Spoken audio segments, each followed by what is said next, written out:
काव्या की जान खतरे में, क्या आरव की हिम्मत बचा पाएगी अपनी मोहब्बत को? स्वागत है दोस्तों, सीरियल पति ब्रह्मचारी में आने वाला अगला ट्रैक में इस बार कहानी इस मोड़ पर आकर दिल को छू जाती है। कहानी शुरू होती है एक ऐसे प्लान से जो दिखने में छोटा था, लेकिन उसके अंजाम बहुत बड़े होने वाले थे। ईशा चुपचाप आरव की ड्रिंक की बोतलों को बदल देती है। बाहर से सब कुछ वैसा ही, रंग, खुशबू, टेस्ट सब शराब जैसा, लेकिन अंदर मिला हुआ था एक ऐसा केमिकल जो शरीर में जाकर इंसान के दिमाग के साथ खेल खेलता है। उधर आरव दिल से टूटा हुआ, पछतावे में डूबा हुआ आकाश के घर वापस आता है। उसकी आंखों में सिर्फ एक ही ख्याल, काव्या। वो अपना सामान पैक करने लगता है। तभी आकाश सामने आता है। तुम कहीं नहीं जाओगे। आरव इस बार रुकता नहीं, वो साफ कह देता है, मैं काव्या को और दुख नहीं दे सकता, मुझे उसके पास जाना ही होगा। लेकिन आकाश इतनी आसानी से हार मानने वालों में से नहीं है।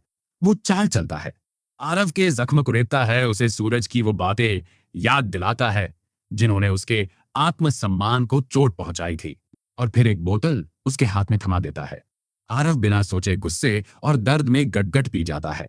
उसे क्या पता वो शराब नहीं, वही केमिकल है जो अब सच को बाहर लाने वाला है। लेकिन असली तूफान अभी बाकी था। दूसरी तरफ काव्या भी अपने दिल का बोझ हल्का करना चाहती है। वो आरव के लिए उसका पसंदीदा हलवा बनाती है और उससे माफी मांगने निकल पड़ती है। जब वो आकाश के घर पहुंचती है तो जो देखती है उससे उसका खून खौल उठता है। आरव जमीन पर बैठा हुआ, बोतल हाथ में लिए। काव्या का गुस्सा फूट पड़ता है। वो खुद को संभालते हुए सामान्य बनने की कोशिश करती है। चलो आज साथ में हलवा खाते हैं। आरव अंदर प्लेट लेने चला जाता है और यही कहानी पलट जाती है। गुस्से में बिना सोचे समझे काव्या खुद ही वो बोतल उठा लेती है। एक नहीं, दो नहीं, कई घूंट पी जाती है। जब आरव वापस आता है तो उसके पैरों तले जमीन खिसक जाती है। काव्या बेहोश, उसके हाथ कांपने लगते हैं। वो तुरंत काव्या को उठाकर अस्पताल भागता है, लेकिन हालात और भी खराब हो जाते हैं। पैसों की जरूरत होती है। आरव सबसे पहले आकाश को कॉल करता है और आकाश फोन काट देता है। उस पल आरव को एहसास होता है कि वो कितना बड़ा खेल खेल चुका है। फिर वो ईशा और सूरज को कॉल करता है। दोनों बिना एक सेकेंड गवाए अस्पताल पहुंचते हैं।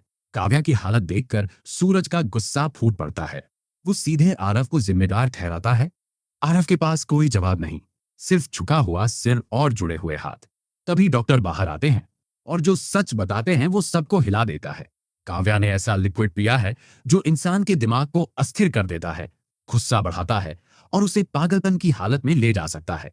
एक पल के लिए सन्नाटा, फिर सारी नजरें आकाश की तरफ मुड़ जाती हैं। सूरज और ईशा समझ जाते हैं ये सब उसी का खेल है। और अब आरव के दिल में जो थोड़ा बहुत भरोसा बचा था वो भी खत्म हो जाता है। अब उसके अंदर सिर्फ एक ही चीज बची है, आकाश के लिए नफरत। लेकिन सबसे बड़ा सवाल अभी भी बाकी है, क्या काव्या इस खतरे से बाहर आ पाएगी? क्या आरव अपने प्यार को बचा पाएगा? और क्या इस बार आकाश की चालें सब कुछ बर्बाद कर देंगी? दोस्तों, ये कहानी एक प्रेडिक्शन है। आप बताइए, क्या आपको लगता है आगे यही होने वाला है या फिर कहानी कोई और बड़ा ट्विस्ट लेगी? कमेंट में जरूर बताना।